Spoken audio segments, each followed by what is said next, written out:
చాలా ఆవేశంగా ఆయన తాలూకు మాటలు చెప్తున్నాను.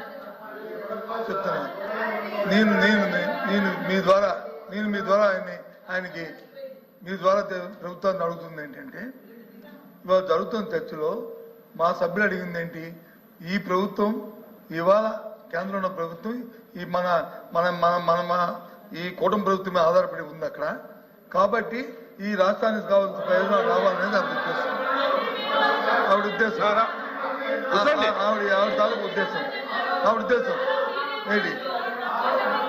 ఆ ఉద్దేశాన్ని కాదు అవునా అనేది మంత్రి గారు దయచేసి మంత్రి గారు ఆయన చెప్పిందంతా చెప్పండి. ఆయన చెప్పింది పూర్తయిన తర్వాత మీరు మాట్లాడండి. మళ్ళీ ఏమనుకో డోంట్ థింక్ అదర్వైజ్. ఎందుకంటే మాట్లాడండి. మళ్ళీ మీరు చెప్పండి.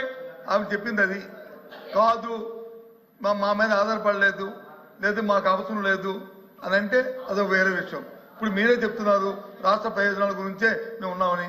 ఎస్, రాష్ట్ర ప్రయోజనం, ఆ రాష్ట్ర ప్రయోజనాల్లో భాగంగానే ఈ రాష్ట్రానికి ప్రయోజనం కలిగించే ఈ అంశాలు చేయమని చెప్తుంది మా సభ్యురాలు. ఆ ప్రయోజనాలు తీసుకోమనే చెప్తుందే మా సభ్యురాలు. అంతకంటే ఇంకో ఉద్దేశం లేదు.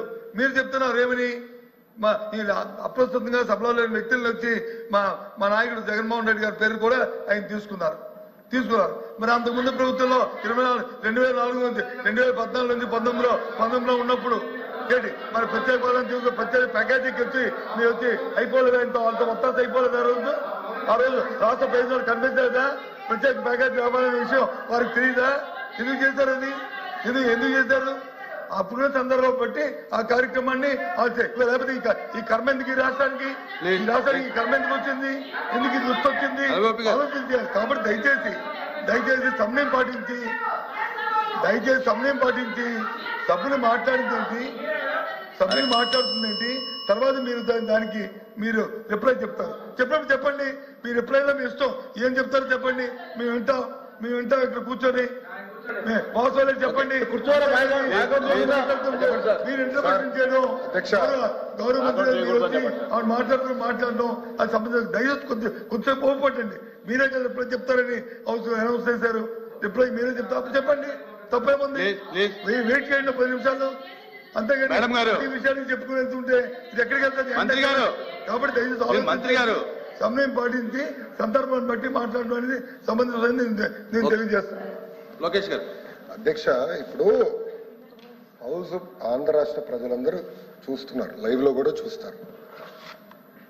మేడం గారు మాట్లాడుతూ ఎగతాళిగా మేమేదో అన్నాము మా పైన. మేడం గారు ఒక్క నిమిషం పూర్తి చేయండి. ఎవరో సభ్యులు చెప్పారు, నేను పూర్తి ఎవరికి నేను మాట్లాడలో మళ్ళీ నేను ఇప్పుడు నుంచున్నా, నా ఛాన్స్ మాట్లాడాను.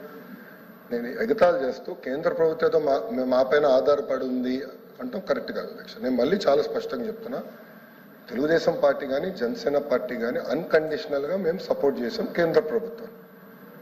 ఆనాడు ప్రధానమంత్రి గారిని చంద్రబాబు నాయుడు గారు కానివ్వండి, పవన్ అన్న కోరింది రాష్ట్రాన్ని మీరు కాపాడాలి, పెట్టుబడులు నిధులు ఇవ్వాలి అని చాలా స్పష్టంగా చెప్పాం. దాంట్లో భాగంగా మేము తీసుకొచ్చాం. రైల్వే జోన్ తీసుకొచ్చింది మేము అధ్యక్ష. విశాఖ ఉక్కుని కాపాడింది ఎన్డీఏ ప్రభుత్వం అధ్యక్ష. గతంలో కాపాడింది ఎన్డీఏ ప్రభుత్వం, మళ్ళీ కాపాడింది ఎన్డీఏ ప్రభుత్వం అధ్యక్ష.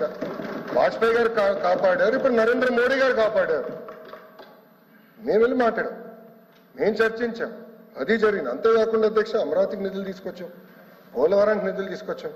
సో అధ్యక్ష మళ్ళీ నేను మేడం గారిని కోరేది, కేంద్ర ప్రభుత్వం సహకారం ఆంధ్ర రాష్ట్రానికి చాలా చాలా అవసరం. వక్రీకరిస్తూ ఎగతాళి చేస్తూ మాట్లాడటం కరెక్ట్ కాదు. మేము అన్కండిషనల్ గా సపోర్ట్ చేసాం. యూఆర్ పార్ట్ ఆఫ్ ఎన్డీఏ అధ్యక్ష. మళ్ళీ ఎన్నిసార్లు చెప్పాలి నేను? మా సపోర్ట్ అన్కండిషనల్. ఎన్నికల ముందల మేము చేరం ఎన్డీఏలో ఎలాంటి కండిషన్స్ పెట్టకుండా రాష్ట్ర ప్రయోజనాల కోసం ఎన్డీఏలో మేము కానివ్వండి, పవన్ అన్న నాయకత్వంలో జనసేన కానివ్వండి, మేము చేరం అన్కండిషనల్ గా సపోర్ట్ చేస్తున్నాం. దాంట్లో భాగంగానే ఈరోజు ఎప్పుడు రాని విధంగా మీరు 5 సంవత్సరాల్లో తీసుకురాలని నిధులు మేము 9 నెలల్లో తీసుకొచ్చాం అధ్యక్ష.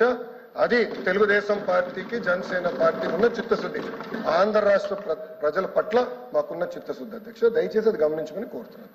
అందుకే అధ్యక్ష రికార్డులు చూడండి. నాకు తప్పు అర్థం ఉంటే ఓకే, నో ప్రాబ్లం, కానీ దయచేసి రికార్డులు పరిశీలించి తొలగించాలని కోరుతున్నాను.